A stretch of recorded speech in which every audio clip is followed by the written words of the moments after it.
Hi there, family. How are you today? I trust all is well with you and you are just loving the Lord and doing your best to serve Him in every single way. All right, I just want to stop by quickly as I go to work today to share a quick word with you. All right, Psalm 46 and verse 5 says, God is within her, she shall not fall.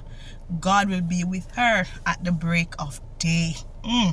What an assurance. Come on, what an assurance God has given us that His presence will be with us. I tell you, you can have sword for those who use sword, for those who use guns, for those who will use links and connections, for those who use big stones or sticks, whatever is their means of protection. Those things will fail you at some point or another. But we who have God in our lives, yes, God's consistent presence in our life, we know for sure we will not fall and we will not fail. But you may say, Pastor Sash, how is that some people fail and yet they have God? It doesn't mean that we won't come upon failing situations at times or fall short at times, but it means that His presence are with us, so we could have fallen worse, we could have failed worse. Not only that, it also means because His presence is within us, He's going to cause us to bounce back from our falling, bounce back from our failures. In other words, He's going to make us rise again and rise better than before. So we don't have to see, right? We who have the presence of God within us don't have to look at failure as a dead end. We don't have to look at falling as a state of never return.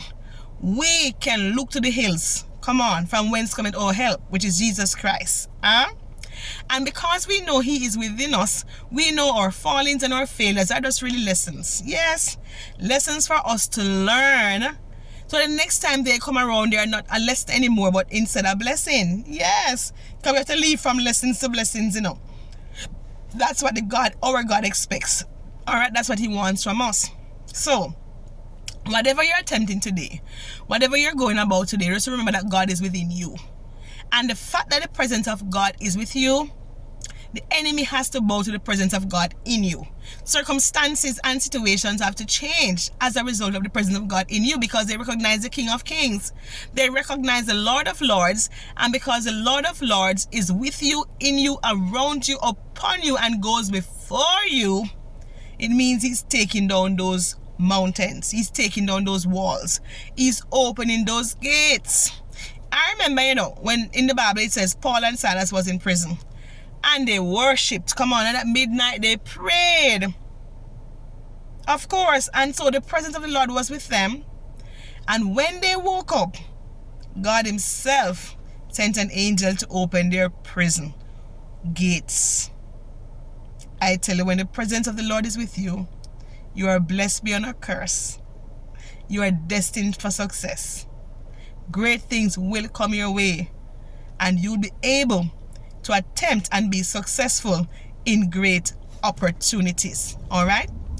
I want you to know also that the man or the woman, the boy or the girl that has the presence of the Lord in them and with them, don't have to worry. They don't have to fret, and neither do they have to be afraid, because God has not given us a spirit of fear, but He has given us His own spirit and His own presence. Remember, Psalm 46 verse 5. Anytime you feel timid, anytime you feel afraid, anytime you feel like you're about to fail or fall down, repeat Psalm 46 verse 5. And if there's any men or boys or male watching the channel at this point, you can say God is within him. He will not fail. You can always switch the she to him. That's what we do. In other words, God is in us as human beings, as His children. So we will not fail, and God will be with us at the break of day. Be encouraged. If God is for us, who can be against us? And whatever you're going to attempt, whatever you're going through, remember, the presence of the Lord is with you.